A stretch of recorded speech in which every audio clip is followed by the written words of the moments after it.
നമസ്കാരം, മെട്രോ മാറ്റിനിയിലേക്ക് സ്വാഗതം. മലയാള സിനിമയിലെ ഏറ്റവും താരമൂല്യമുള്ള നടി തന്നെയായിരുന്നു കാവ്യ മാധവൻ. അന്നും ഇന്നും കാവ്യയ്ക്ക് വലിയ ജനപ്രീതിയാണ് ലഭിച്ചിട്ടുള്ളത്. ഇടയ്ക്ക് നടി പല ഗോസിപ്പുകളിലും നിറഞ്ഞു നിന്നിട്ടുണ്ടെങ്കിലും അതൊന്നും സത്യമല്ലെന്ന് പിന്നീട് തെളിഞ്ഞു. ദിലീപും മഞ്ജു വാര്യരുമായിട്ടുള്ള വിവാഹമോചനത്തിന് പിന്നാലെ കാവ്യയും ദിലീപും വിവാഹത്തിലായി. ഇതോടെ മുൻപ് പ്രചരിച്ചിരുന്ന ഗോസിപ്പുകളൊക്കെ ശരിയായിരുന്നു എന്ന നിലയിലേക്ക് കാര്യങ്ങൾ എത്തിച്ചു. അന്നു മുതൽ കാവ്യയ്ക്കും ദിലീപിനുമെതിരെ ഗുരുതരമായ അധിക്ഷേപങ്ങളാണ് സോഷ്യൽ മീഡിയയിലൂടെ വന്നുകൊണ്ടിരിക്കുന്നത്. വിമർശനങ്ങളെയും വിവാദങ്ങളെയും ഒക്കെ മറികടന്ന് സന്തുഷ്ടമായ ഒരു ദാമ്പത്യ ജീവിതം നയിക്കുകയാണ് കാവ്യയും ദിലീപും ഇപ്പോഴിതാ ഇവരുടെ വിവാഹം നടന്നത് ചില ദോഷ സമയത്തായിരുന്നു.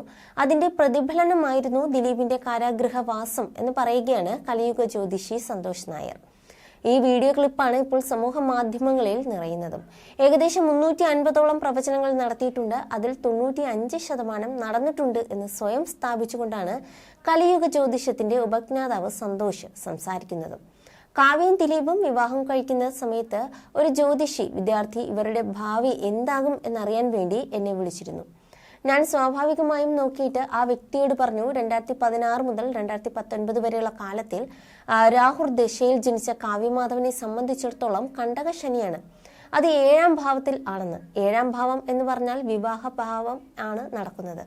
ദിലീപിനെ സംബന്ധിച്ചിടത്തോളം 7ാണ്ട ശനിയായിരുന്നു ആ സമയത്ത്. അപ്പോൾ കണ്ടക ശനിയും 7ാണ്ട ശനിയും കൂടി ചേർന്നിട്ട് വിവാഹം കഴിച്ചാൽ അതൊട്ടും തന്നെ ശരിയാകില്ല.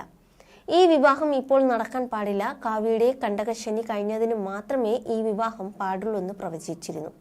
എന്നാൽ നിർഭാഗ്യവശാൽ ആ വിവാഹം ആ സമയത്ത് തന്നെ നടന്നു. പിന്നീട് അറിയാൻ സാധിച്ചത് ഏതോ ഒരാളുടെ നിർബന്ധത്തിന് വഴങ്ങി ആ വിവാഹം നടന്നു എന്നാണ്.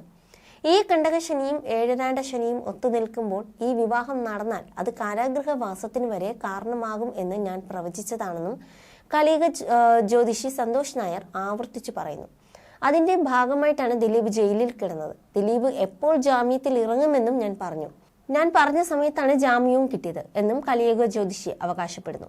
ഞാനിത് നേരത്തെ തന്നെ പറഞ്ഞിട്ടുള്ളതാണ്. കാവ്യയ്ക്ക് ഇപ്പോൾ നല്ല സമയമാണ്. 45 വയസ്സ് വരെ ദശകാലത്തിലൂടെയാണ് കടന്നു പോകുന്നത്. എങ്കിലും മോശമായ സമയം എന്ന് പറയാനാകില്ല. അതിനുശേഷം നല്ല കാലം ആകും വരിക. പക്ഷെ ദിലീപിന്റെ സമയം അത്ര നല്ലതല്ല. എന്നാൽ ഇരുവരുടെയും രാശികൾ തമ്മിൽ വെച്ച് നോക്കുമ്പോൾ തരക്കേടില്ലാതെ മുൻപോട്ട് പോകും. ഒരു 50-50 റേഞ്ചിലാണ് കാര്യങ്ങൾ ഇപ്പോൾ പോകുന്നത്. ഇരുവരുടെയും ജാതകം വെച്ച് നോക്കുമ്പോൾ ജീവിതം അത്ര സന്തുഷ്ടകരമായിരിക്കില്ല. എടുത്തു ചാടി പ്രയാസങ്ങൾ ഉണ്ടാക്കി വെക്കും. ജാതകത്തിന്റെ വിപരീത ദിശയിലൂടെയാണ് ഇവർ കടന്നു പോകുന്നത്. അതാണ് ഏറ്റവും വലിയ പ്രശ്നം. ഓരോ വ്യക്തികൾക്കും ജാതകത്തിലെ ഓരോ വഴിയുണ്ട്. അതിലൂടെയാണ് പോകുന്നത് എങ്കിൽ അത് കറക്റ്റ് ആയിരിക്കും. അല്ലെങ്കിൽ അതിന്റെ പുറകിൽ ഇവർ ഒരുപാട് പ്രശ്നങ്ങൾ നേരിടേണ്ടി വരുമെന്നും ജ്യോതിഷി സന്തോഷ് നായർ സ്വന്തം ചാനലിലൂടെ പറയുന്ന വീഡിയോ ആണ് വൈറലായി മാറുന്നത്. You're watching me and you're watching me on metromatney.com. on metromatney.com. Metromatney.com. metromatney.com. Subscribe for more videos.